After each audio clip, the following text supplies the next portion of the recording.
गावातल्या त्या प्रसिद्ध चौकात नेहमीप्रमाणे पप्प्याचं आणि दगड्याचं भांडण लागलं होतं. भांडणाचं कारणही तसं नेहमीच होतं. गावात चौकात गोळा झालेली गर्दी त्यांच्याकडे बघत होती. सकाळच्या वेळेत कोणी पेपर वाचत बसलं होतं, कोणी त्या ठिकाणी दूध घालायला आलं होतं आणि आजूबाजूला गोळा झालेली सगळी गर्दी ही मोठ्या चवीनं अगदी उत्सुकतेनं बघत होती की पुढे नेमकं काय होतंय. एका बाजूला पप्प्या शिव्या देतोय त्याला, दुसऱ्या बाजूला दगड्या शिव्या देतोय. शिव्या अगदी हातगाईवरती आलेल्या आहेत, भांडण शिगेला पोहोचले असं वाटतंय, पण दोघांनी एकमेकांवरती हात उचललेला नाही आणि गाव सगळं त्यांच्याकडे उत्सुकतेनं बघतंय, बघायच्या भूमिकेत आहे. आता पुढं काय होणार, पुढं काय होणार? पप्प्या दगड्याला मारणार का दगड्या पप्प्याला मारणार? नेमकं कोण कुणाला मारणार? गावाची उत्सुकता सुद्धा शिगेला पोहोचलेली. तोपर्यंत गावातला कळलाव्या नारद म्हणून फेमस असलेला अण्णा त्या ठिकाणी आला आणि अण्णा म्हटला, काय लेका लहान पोरांसारखं भांडताय, एकमेकांना नुकतं शिव्या देताय. तुमच्यात जर एवढाच दम असता ना, एवढंच जर तुमच्यात मर्दानगी असती ना, तर आतापर्यंत एकमेकाची कॉलर तुम्ही धरली असती, एकमेकांना लोळवलं असतं तुम्ही. काय लेका भांडत बसलाय. आणि गाववाल्यांना अण्णानं सांगितलं, उगाच बघत बसू नका, यांच्यात काही दम नाही आणि काही कोणाला मारणार नाहीत, हाणणार नाहीत, हे नेहमीप्रमाणे शिव्या देतील आणि निघून जातील. आणि मग पप्प्या अण्णाला म्हटला, अण्णा मी अजून सांगतोय, मला त्यानं फक्त हात लावून बघू द्या, मी त्याला सोडणार नाही. दगड्या म्हटला, मी तुझं घर जाळून टाकणार. मग पप्प्या म्हटला, तुझ्या घरात मी सुतक आणल्याशिवाय राहणार नाही. अण्णा म्हटला, सोडा रे, तुमच्यात दम नाही. पप्प्यानं तोपर्यंत त्याला कानाखाली लावली, दगड्यानं परत त्याला कानाखाली लावली.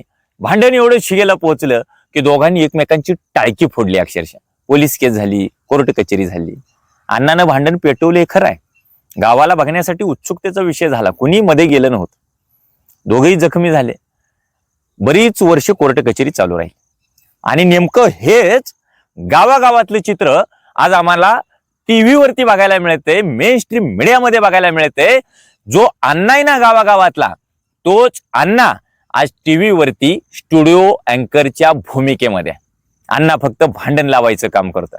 परवा जे तुम्ही बघितलं ना 5-6 दिवसापूर्वी TV9 नावाच्या वृत्तवाहिनीवरती एका बाजूला लक्ष्मण हाके शिव्या देत आहेत आणि दुसऱ्या बाजूला ते अमोल मिटकरी शिव्या देत आहेत. दोघांचं पद जे आहे ते विसरलेलं आहे. लक्ष्मण हाके एका मोठ्या समूहाचं नेतृत्व करतायत, अमोल मिटकरी तर आमदारकीच्या पदावरती आहेत. दोघांनी त्या पदाचा गरिमा विसरलेला आहे आणि दोघंही अत्यंत खालच्या पातळीवरती एकमेकांना शिवीगाळ करतायत. विशेष म्हणजे कुणी कुणाला माकड तोंड्या म्हणते, कुणी कुणाला डुक्कर तोंड्या म्हणते. कमरे खालची भाषा वापरली जाते. तू गप रे, तू बोलू नको रे. आणि अखंड महाराष्ट्र बघतोय. बघणाऱ्यांना अक्षरशः पुढे चित्रपट चालू आहे असं वाटतंय आणि माध्यमांना नेमकं हीच आमची नस कळलेली आहे प्रेक्षकांची, की असं काहीतरी भांडण लागल्यासारखं दाखवल्याशिवाय, काहीतरी फाईट लागलेली असं दाखवल्याशिवाय प्रेक्षक बघत नाही. मग आपला चॅनेलचा TRP वाढवण्यासाठी हा सगळा खेळखंडोबा चालू आहे. मला प्रश्न लक्ष्मण हाके यांना नाही विचारायचं, मला प्रश्न त्या अमोल मिटकरींना सुद्धा नाही विचारायचं. मला प्रश्न विचारायचा आहे, दोघांचं एवढं अगदी हातघाईवर येऊन भांडण लागलंय, अख्खा महाराष्ट्र त्यांना चॅनेलवरती बघतोय. अशा परिस्थितीत ती निखिला म्हात्रे चेहऱ्यावरती स्मित हास्य आणून शेवटपर्यंत त्यांचं भांडण बघते. चॅनेलच्या त्या कुठल्याही अगदी एडिटरला वाटलं नाही, चॅनेलच्या व्यवस्थापकांना वाटलं नाही, चॅनेलच्या मालकाला वाटलं नाही, संपादकांना वाटलं नाही की त्या दोघांचा आवाज म्यूट करावा. महाराष्ट्रानं हे ऐकणं हे महाराष्ट्राच्या संस्कृतीला शोभत नाही, त्यांचा आवाज म्यूट करावा. हे महाराष्ट्राला दाखवायला नको. तुमचा लाईव्ह सगळाच प्रोग्राम महाराष्ट्रानं बघितला पाहिजे असं आहे का? जर हे इथे येऊन अशा प्रकारचा घाणा करणार असतील तर आधी रेकॉर्डेड कार्यक्रम करा आणि मग तो एडिट करून महाराष्ट्राच्या समोर आणा. बरं, अशा काही कधी कधी शिव्या दिल्या जातात की काही चॅनेल सभ्यता जपण्याच्या नावाखाली मग त्याच्यावरती बीप मारतात. ते काय बोललेत महाराष्ट्राला ऐकायला येत नाही. अगदी शिवीगाळ वगैरे केली असेल तर ते कळत नाही. तसा बीपही तुम्ही मारू नाही शकला आणि सगळ्या महाराष्ट्रानं बघितलं. मग लक्ष्मण हाकेंच्या समर्थकांनी अमोल मिटकरींना शिव्या घातल्या, परत मग अमोल मिटकरींच्या समर्थकांनी लक्ष्मण हाकेंना शिव्या घातल्या आणि अखंड महाराष्ट्रात हे सगळं धुमसत राहील. कधी कधी कार्यकर्ते एवढे हातघाईवर येतात की या दोघांचे समर्थक, मग अनेकदा असं घडलंय की ते हाणामारी करतात, चौकात एकमेकांची डोकी फोडतात. जसं मी त्या गावाचं चित्र सुरुवातीला सांगितलं तसं. मग गावातल्या चौकात जे घडते तेच चॅनेलवरती घडणार असेल आणि चॅनेलवरचे पडसाद परत महाराष्ट्रात जर असे उमटणार असतील तर चॅनेलची भूमिका नेमकी काय, पत्रकारांचं काम नेमकं काय? तुम्हाला माहिती द्यायची आहे, प्रबोधन करायचं आहे, मनोरंजन करायचं आहे, 3 कामं तुम्ही केली पाहिजेत. पण तुम्ही करताय का? फक्त टीव्हीवरती तमाशा लावलेला आहे तुम्ही. आज गावागावात यात्रेला जे तमाशे होत आहेत ना, ते परवडले, ते आमचं मनोरंजन करतायत. पण तुम्ही टीव्हीवरती फक्त तमाशा लावलाय. तो तमाशा सगळ्यांनी बघायचा, तुमचा टीआरपी वाढवायचा, टेलिव्हिजन रेटिंग पॉइंट वाढवायचा, आणि मग तुमचं पॅकेज चॅनेलवरती वाढतं. ती निखिला म्हात्रेंनी एवढी वादग्रस्त चर्चा घडवून आणली आणि तुमचं पॅकेज वाढतं, तुमचं मानधन वाढतं. हे बरोबर नाही. तुम्ही भांडण थांबवायला पाहिजे होतं, किंबहुना त्यांचा आवाज म्यूट करायला पाहिजे होता, त्यांना सांगायला पाहिजे होतं, त्यांना कल्पना द्यायला पाहिजे होती की तुम्ही चुकीचं बोलताय. पण भांडण लागल्यानंतर तुम्ही गप्प बसताय, बघत बसताय, हे चुकीचं आहे.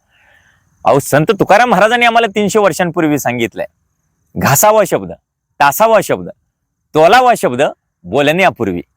तुकाराम महाराजांना 300 वर्षांपूर्वी कळलंय बोलण्याचं महत्व. ही जीभ जग जिंकू शकते आणि ही जीभ समाज विस्कळीत सुद्धा करू शकते, समाजामध्ये मोठा विस्फोट घडवून आणू शकते. पण तुम्हाला नाही कळलेलं, किंबहुना तुम्हाला कळून सुद्धा ते वळत नाही. सुधारा, जरा सुधारा, स्वतःमध्ये सुधारणा करा. महाराष्ट्र सगळा तुमच्याकडे आशेनं बघतोय. चॅनेलवाल्यांना हे करू नका. आम्हाला लक्ष्मण हाके, अमोल मिटकरी वगैरे यांच्या वादाशी देणं घेणं नाही, तुमच्याशी देणं घेणं आहे. चॅनेलवरचा विश्वास लोकांचा उडून जाईल, पत्रकारितेवरचा, पत्रकारांवरचा विश्वास उडून जाईल, असलं काही करू नका. तिथं जबाबदार पदावर बसलाय ना, तर ती जबाबदारी घ्या. निखिला म्हात्रे फक्त प्रातिनिधिक आहेत, त्या हिमनग आहेत. त्यांच्या अनुषंगानं महाराष्ट्रातल्या त्या तमाम पत्रकारांना माझं सांगणं आहे, जे फक्त तमाशा लावतायत, तमासगिरी केल्यासारख्या बातम्या लावतायत आणि अखंड महाराष्ट्राला तसा तमाशा बघायला लावतायत, त्या अख्ख्या पत्रकारितेचा तमाशा केलेल्या त्या सगळ्या तमाशा सम्राटाच्या भूमिकेत असलेल्या पत्रकारांना माझं एक सांगणं आहे की तुम्ही पत्रकाराच्या भूमिकेत या आणि समाजाची जबाबदारी व्यवस्थित घ्या. अन्यथा महाराष्ट्राचं वेगळं चित्र भविष्यात बघायला मिळेल. बस, तुर्तास एवढाच माझा आजचा उद्रेक होता.